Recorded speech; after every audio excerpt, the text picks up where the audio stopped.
అశ్వత్థామకి శివుడి యొక్క వరబలం ఉందా? ఖచ్చితంగా వరబలం ఉంది. ఎందుకంటే అశ్వత్థామ మహాశివభక్తుడు.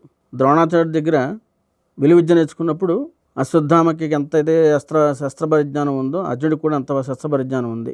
అర్జునుడు కృష్ణుడు కూడా శివపూజ చేస్తే కానీ ఆ రోజు వేరే కార్యక్రమాలు చేసేవారు కదా. అలాగే అశ్వత్థామ కూడా విగ్రహారాధన చేసేవాడు. అంటే శివుడిని విగ్రహ రూపంలో ప్రదర్శించుకుని చేసేవాడు. మహా గొప్ప పూజలు చేసేవాడు. అందుకని శివుడి యొక్క అనుగ్రహం చాలా గట్టిగా ఉంటుంది. చివరిలో దుర్యోధనుడు మడుగులో దాక్కుంటాడు. కృతవర్మ, కృపాచార్యుడు, అశ్వత్థామ మిగిలిపోతారు కౌరవ పక్షంలో.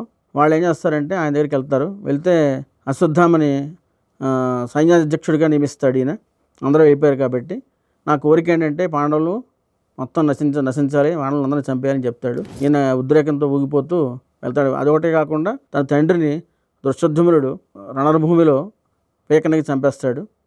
అదొకటి బాగా గుండెల్లో మండుతూ ఉంటుంది. ఇదంతా కూడా పెట్టుకుంటాడు. విపరీతమైన ఉద్రేకపరుడు అశ్వత్థామ. అస్త్రాలు శస్త్రాలు అన్నీ ఉంటాయి, కానీ వివేచన ఉండదు. ఏం జరుగుతుందో అనేది దూకుడుతనం ఎక్కువ, అనాలోచనాపరుడు. అలాగే అప్పుడు ఏం చేస్తాడంటే ముగ్గురు వెళ్ళి రాత్రి మాటేస్తారు, చెట్టు దగ్గర పడుకుంటారు. ఈ లోపల అతనికి ఒక ఆలోచన వస్తుంది.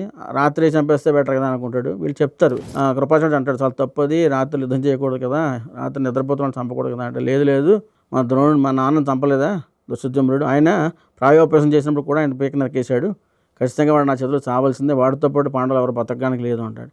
కానీ అదృష్టవశాత్తు కృష్ణుడి యొక్క శక్తి ఉండబట్టి పాండవులందరూ ఆ టైంలో అక్కడ ఉండరు. కానీ ఆ శిబిరంలో రాత్రి శిబిరంలో వెళ్తాడు. వెళ్లే ముందు శివుడి యొక్క గణంలో ఉన్న ఒక రాక్షసుడు అక్కడ అడ్డుపడతాడు. ఈయన బాణాలు వేస్తుంటే అన్ని మింగేస్తూ ఉంటాడు. అప్పుడు అర్థమవుతుంది, ఇది శివశక్తి ఏదో ఉంది ఇక్కడ అడ్డుపడుతుంది అనుకుంటాడు. శివుని ప్రార్థిస్తాడు. ఆటోమేటిక్గా శివుడు ప్రత్యక్షమైన తర్వాత ఆయన అడుగుతాడు, స్వామి ఏమిటిది, నేను భక్తుడిని, నాకు ఇలా అడ్డుపడుతున్నారు ఏంటంటే అప్పుడు అంటాడు, నాకు కృష్ణుడికి తేడా లేదు, ఇద్దరం ఒకటే. ఇప్పటిదాకా మహాభారత యుద్ధంలో ఈ కురుక్షేత్ర యుద్ధంలో అంతా కూడా నేను ఇద్దరం కలిసి నేను కృష్ణుడి విషయంలోనే ఆయన పక్కనే ఉన్నాను. కానీ ఇప్పుడు పాంచాలులకి అంటే ద్రుపద మహారాజు యొక్క వంశానికి అందరికి కూడా కాలం మూడింది, ఇక వాళ్ళు బతికే యోగం లేదు, వాళ్ళకి భూమి మీద వాళ్ళకి ఆయుష్ లేదు అని చెప్పేసి ఆయన ఒక మహా ఖడ్గాన్ని ఒకటి ఇస్తాడు ఆయనకి. అది తీసుకుని అశ్వత్థామ లోపలికి వెళ్ళి దుష్టద్యుమ్నుడిని వెంటినారి మెడకి గొంతుకు వేసి అతి కిరాతకంగా చంపుతాడు. ఆ ఖడ్గంతో మిగిలిన వాళ్ళందరినీ చంపేస్తాడు.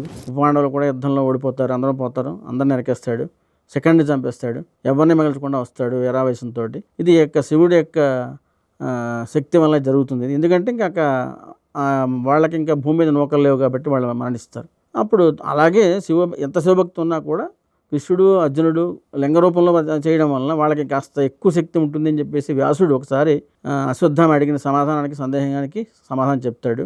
ఇది అశ్వత్థామకి శివబలం ఉంది, శివుడి యొక్క శక్తి ఆయన వెనక కాపాడుతున్న విషయాన్ని మహాభారతంలో ఈ కథ ద్వారా తెలుస్తుంది మనకి. లిపి మహాభారతం గేమ్ ఆడండి, మీలోని వీరుణ్ణి గెలిపించండి, జీవితాన్ని గెలవండి.